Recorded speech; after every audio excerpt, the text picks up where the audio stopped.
Do you have any other examples that you'd like to talk I about? definitely do.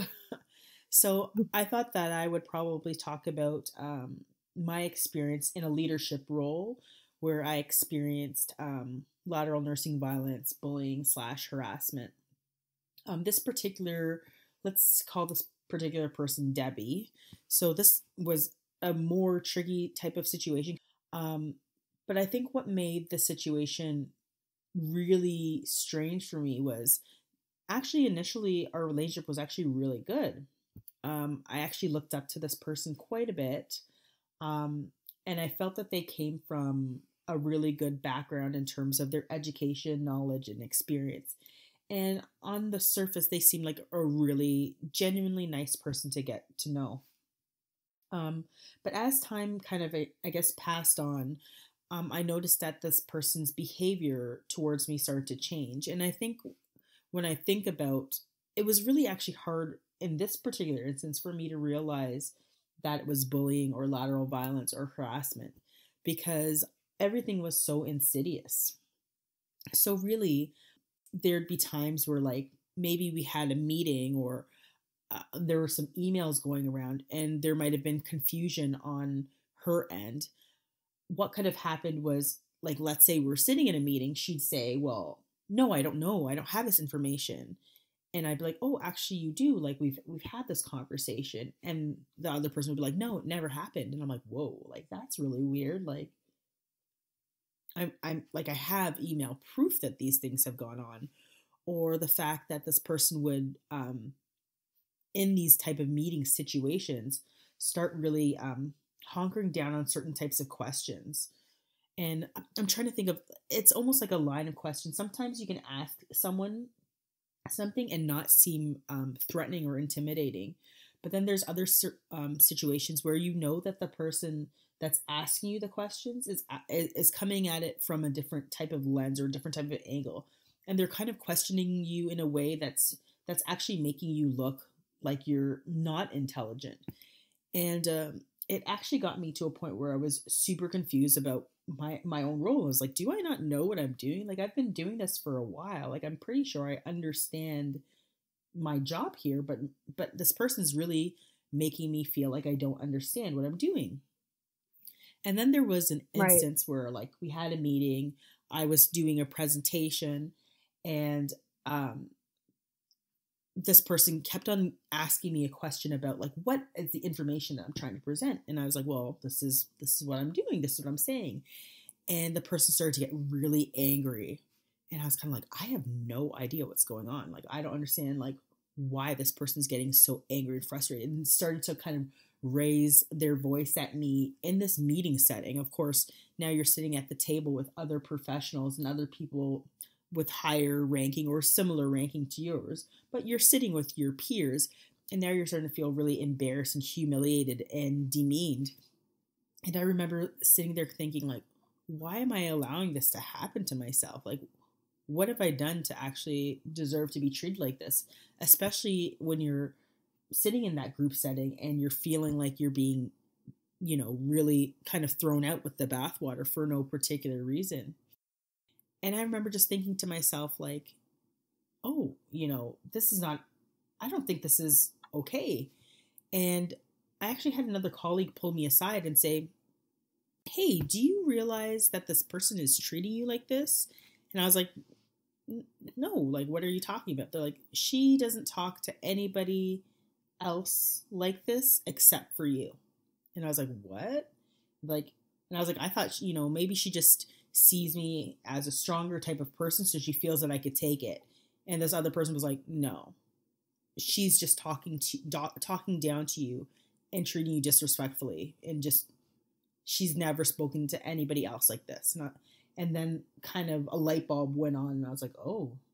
And then I started to look for it. So now I had actually two people telling me that she doesn't speak to anybody else this way. And now I started looking for it. And this is when I started seeing it coming out more, being humiliated while talking to, I had brought a student over to kind of meet this person. And then she humiliated me about an email about something that I should have known that I didn't know about. But then I later confirmed with this other person who was on this email chain that she's already had the conversation with her. So there was no reason for her to be talking to me. And I was like, so why was she acting that way to me? And the other person was like, I have no idea. So mentally, I felt like I was being messed with. I was just like, okay, like, is this really happening? Or these types of interactions? I was starting to get really confused. And then I started having panic attacks at work. And I was like, okay, well, that can't be normal. And even just hearing this person's footsteps coming down the hall would start to make me sweat. And I was like, okay, these aren't normal reactions when knowing that this person is going to be around. And I started to actually be fearful of having conversations and interactions with this person because I always felt every encounter with them was going to be, I guess, not a positive one. Yeah, and I think the tricky thing might have been also that you started off on such a positive note, right? Yeah, it was really messed up. So I remember actually calling this person out. So I did have a encounter where I said, I'd like to sit down and speak with you. And the person actually admitted the fact that they were bullying me and that they were treating me in this way and apologized for it. But then you would think that the behavior would stop. It actually only got worse. So of course they tell you to, tell the person, shut the behavior down, but then it only got worse. In hindsight, it was probably the most difficult situation that I ever had to deal with. I really hope that no one ever has to go through a situation like that. And I'm sure that there are situations that are even worse than what I'm dealing with, and people are still probably going to work every day. And I think the long and short of this is you have to realize that you never have to put up with that behavior. Like, at the end of the day, a job is a job and you can leave it. There's so many opportunities out there and so many better people that you can learn from and grow from and work with, that wherever you are, if you're ever dealing with that, you never have to stay in that one place. And I think the best thing, if you're feeling that you're being attacked that way all the time, is to really look at yourself and say, I don't deserve this, and move on. Absolutely. And I think that we've talked about this as well. You need to decide when enough is enough. You need to decide how much you're willing to put up with. And for many of us, we need a job to support ourselves and our families. Right. But like you're saying, there are many other options out there. You have rights. You just have to know who you can go to support you, and know that it does not have to be this way. You don't need to suffer ill health effects, whether they be physical or emotional or mental, just because you want to keep your job or you want to make sure that you can pay your rent or put food on the table. It does not have to be this way. Absolutely not. And I think that I can speak as well from experience that people don't want to change. People don't like change, even when you know it's a situation you don't want to be in. Right. But there are good people out there. There are good jobs out there and people that are supportive, and you can go from a job that's full of drama to a job where there's no drama and you just get your work done and you wonder why it took so long to get to this place. Right. And I think the other thing is to understand that, like, yes, you might be in this position, you might feel that you're stuck, but there are so many options out there. And I think I always remember worrying about, like, oh, maybe I'm jumping from the pan into the fire. But you know what? Most of our jobs are based on risk. We have to assume some level of risk. And if you're so unhappy, like I was, like if you're so stressed out, and the thing is, there's a huge difference between burnout and bullying. So I really want our listeners to understand that you can be essentially, you can have stress, because everybody deals with workplace stress, but then there's a difference between the fact of you're being harassed and bullied and you're having those physical, emotional, and psychological symptoms to burnout, because burnout is a little bit different. I think one can lead to the other, but they're both very different things actually that you're dealing with. So I think really at this point, if you're feeling that, if you're having all those various different physical, emotional, and psychological symptoms, that you might actually need more support, and it's definitely time to leave that job. Right. And I also want to point out that most jobs have something called employee assistance program, which I personally have used myself. And it wasn't until recently that I used employee assistance for the first time. And it was mentioned many times throughout my career, but it never really occurred to me to actually use the supports available. Right, right. And this is something that most employers will offer you. And I really feel like it's important that we use the benefits that are offered to us because they are professionals. Most of these counselors do a really great job, and me personally, I have used them on more than one occasion, and I found them really useful. So I think it's good to have your own personal support network, such as your family or friends, but it's also good to know that you can talk to someone that's impartial and neutral, and they can offer you some really good advice. Yeah, So absolutely. that's something I would suggest. Yeah, and I think in our next episode we'll probably talk a little bit more about how to combat it and how to deal with it from a mental health perspective. Until something is addressed, I think there's going to be continual turnover of staff because people don't want to put up with this. And again, certain people may stay longer than others, but ultimately we just want to be treated with respect. And with that level of erosion, I just don't think anybody would stay for very long. It's not something that we should be having to beg for. Treating someone with respect and dignity, it should just be status quo. Like I don't think I should have to beg or ask or earn anybody's respect.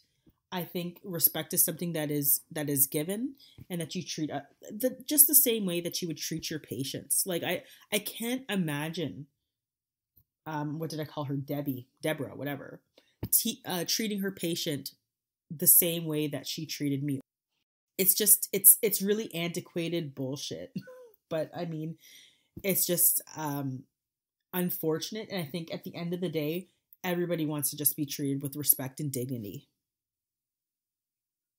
Yep, absolutely. And I would have to say in that last case that you mentioned, it's probably self-preservation, but very poorly executed, you know? And it's no excuse for treating you the way that she treated you. I almost feel like she was so insecure with herself that she couldn't allow anything to make her seem less than perfect. I agree, and I think that's just actually probably how we can speak about most bullies in general, right? Most bullies have such insecurity about themselves that they feel that the only way to elevate themselves is to push people down or to make people look worse than they are.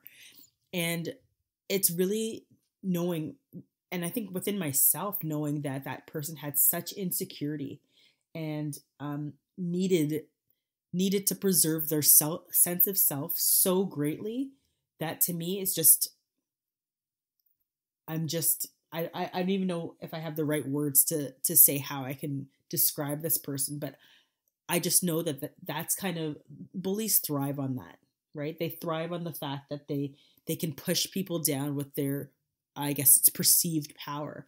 But I think what takes the wind out of a bully sail is actually calling it for what it is and saying, "Hey, you know what? I actually realize how you treated me. You treated me this particular way, and I'm not going to accept it, and I'm not going to have you treat me this way." But the thing is, I think we have an overall system problem. And the system problem is that they don't actually deal with these bullies, because a lot of CEOs and executives can probably tend to be bullies themselves. It's, I guess, a part of their biological makeup if you think about it that way. Yeah, and just going back to what you were saying, I think the reason that hospitals have not dealt with this on a larger scale is that because it's so prevalent, and also because so many positions of power are people that truthfully are bullies. And I don't think they're equipped to deal with that. So even though we know it's happening, we acknowledge it, the bigger question is, what are we going to do about it? And I think that's something we can address in our next episode, for sure. Yeah, so I think maybe we'll just wrap up. Amie, did you have any other stories you wanted to share before we wrap up this episode? No, I think that's good. What about yourself, Sarah? Nope, I think we pretty much nailed it on the head. So I wanted to thank all of you for listening to the Gritty Nurse podcast. If you enjoy listening and would like to support us, you can follow us on Facebook, Twitter, and Instagram We also have a newly opened YouTube page. So please like, share, and subscribe, and we'll see you next time.